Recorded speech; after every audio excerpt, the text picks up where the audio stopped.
3:30 বাজে, বেলা 3:30। আমি এক বালতি কাপড় ভিজে রাখছি, এখন পর্যন্ত খালা আসেনি। এটা নিত্যদিনের ঘটনা, কিন্তু এক বালতি কাপড় আমি তো ধুতে পারবো না। একটা ফোন করি, দেখি খালা কি বলে। হইয়া যাই, এত তাড়াতাড়ি করি তারপরেও কাজ শেষ হয় না। এখন বাজে কয়টা বাজে? ওই 6 তলার আন্টি আবার ফোন দিবি। ওরে আল্লাহ, ফোন আমার ফোন আসছে, ফোনটা ধরি।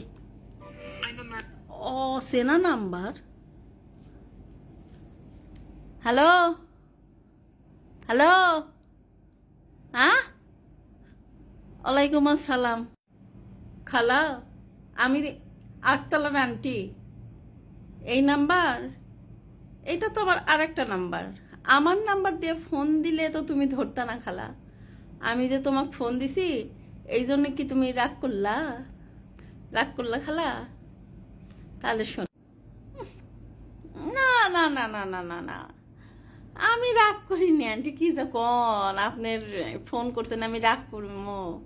আপনার কণ্ঠস্বর শুনেই তো আমি চিনে পারছি। অপরিচিত নাম্বারকে আপনার নাম্বার দিলে, শোনেন, আমার আজকে না দেরি হচ্ছে, এই জায়গাতে না কাজ আছে, কাজগুলো শেষ করেই আমি আসিচ্ছি। আপনি রাগ করলেন? আমার আসতে যে না দেরি হচ্ছে আপনি রাগ করলেন? রাগ করেন না আন্টি। হ্যাঁ শোনেন, আমি একটা কথা কই। না না আন্টি শোনেন, আমি কথা কই।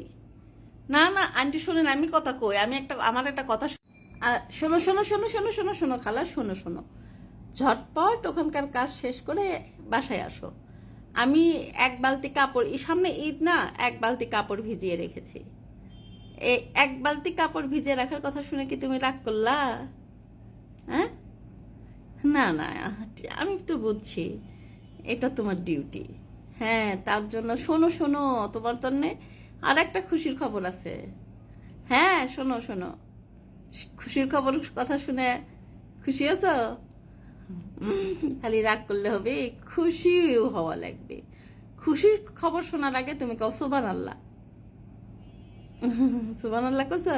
আচ্ছা শোনো খালা, এবার ঈদের কিন্তু আমি তোমাক কোনো ঈদের ড্রেস দেব না। হুম, ওমা, ঈদের ড্রেস দেব না শুনে এটা কুরবানি ঈদ, তোমাকে তো মাংস দেবো, আর ঈদের ড্রেস দেব না শুনে তুমি রাগ করলা? তুমি রাগ করলা কে? আমি তো তোমাকে এবার অন্যরকম কিছু দেব, সারপ্রাইজ সারপ্রাইজ। অপেক্ষা করো খালা, কও সুবহানাল্লাহ। বরকত হবে, বরকত। আন্টি, বছর শেষে দুটো ঈদে দিয়ে না কাপড় চোপড় পায়, আর আপনি এক ঈদের জামা দিলেন আর এক ঈদের জামা দেবেন না? গোস্ত দিবেন, গোস্ত তো আমার হক। জামা দিবেন না, এটা কোনো কথা হলো? কেঙ্কে বলে লেন পড়লেন সুবহানাল্লাহ সুবহানাল্লাহ সুবহান। যাক, তুমি সুবহানাল্লাহ পড়ছো না খালা, এতেই আমি খুশি হয়েছি।